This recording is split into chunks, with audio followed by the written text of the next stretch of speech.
Carl, I want to ask, how are you doing? I feel like this weekend cannot be an easy one for you.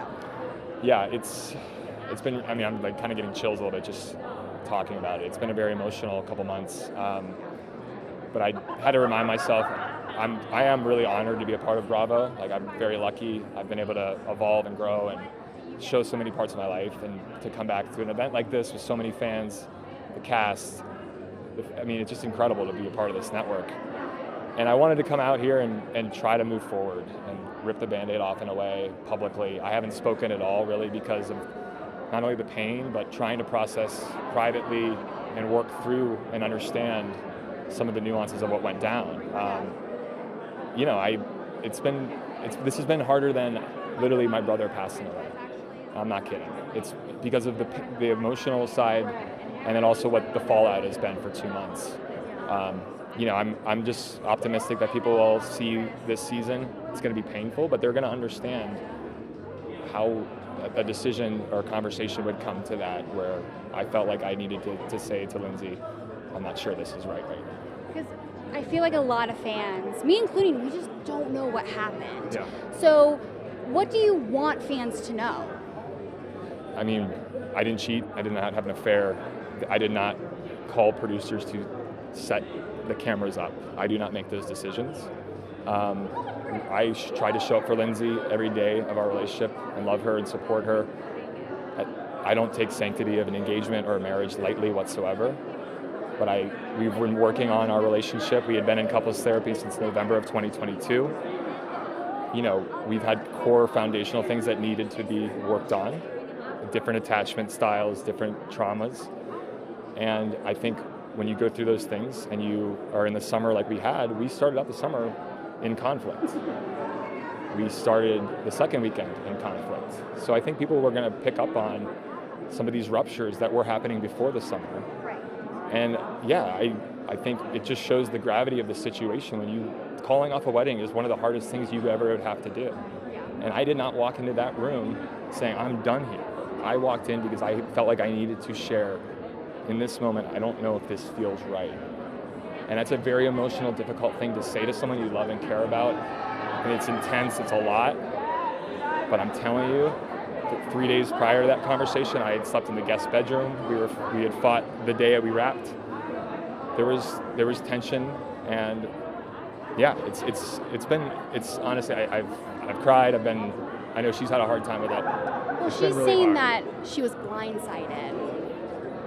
I struggle with that because we've had, I think, ups and downs and conversations and moments where it's been very rupturing and injuring to the relationship. But I really don't. I think the conversation it's such a hard conversation to have. But I expressed that I don't think we're ready to be married right now. So it wasn't a breakup. It was just like, but then it ultimately went to a breakup. It led to that. And like I said, you're going to watch this. You're going to see ultimately how this would make sense. But it doesn't make it any easier. I'm just hoping for some clarity and maybe some closure in a weird way, and like a therapy around it. Yeah. I care about her. I want the best for her. I really do. But I think sometimes when you have to protect yourself and do what's maybe best for you, you can hurt other people.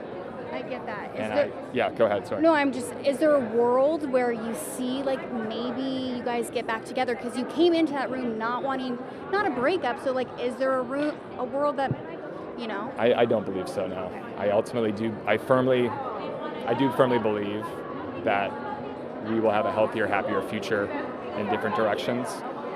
You know, what that'll look like, I'm not sure. I just know for myself, right now, I'm focusing on taking care of myself. I have not picked up a drink, still staying strong. I am focusing on my mental health. I'm focused on my career.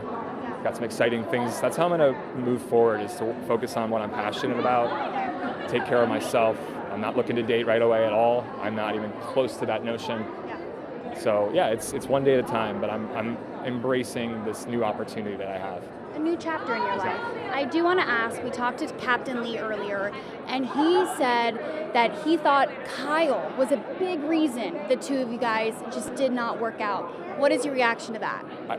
1,000% Kyle, in the moments leading up to that difficult conversation with Lindsay, he did not actually, he was like, trying to be supportive because he could see and sense that there was some just real deep stuff going on, and he did not push me to do that at all. He was like, breath, pause.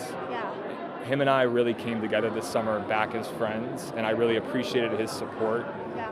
Because Kyle's been someone that's been in my life for a while now, and I think he picked up on some things, but he just wants the best for both of us. I really do think that. The bond the three of us have had for 8 seasons. Right. You know, so it was a tough spot for Kyle to be in because he does want both of us to be happy. So no, Kyle was not pushing me to break up with Lindsay, no, not at all. He was pushing me to be more confident to try and approach and talk to her about difficult topics. After all of this, Yes. and after how everyone has reacted, is there a little part of you that just doesn't want to come back to Summer House next summer? I mean, no, I've been here since the beginning, day one. I'm very proud of that. Yeah. Now, my role or my involvement in the program may look different in the last few years, but I think the evolution of that is actually very relatable and interesting. You may not know things behind the scenes about the Summer House, but I feel like I'm a big part of picking out events and planning things and like the energy of the house, and that may not be seen all the time. So I would love to still be a part of it if they want me to be a part of it. I ultimately don't make those calls, but if it's the end of my road, then I'm sure something else will be ahead of me. But I love Summer House. I will die for this program.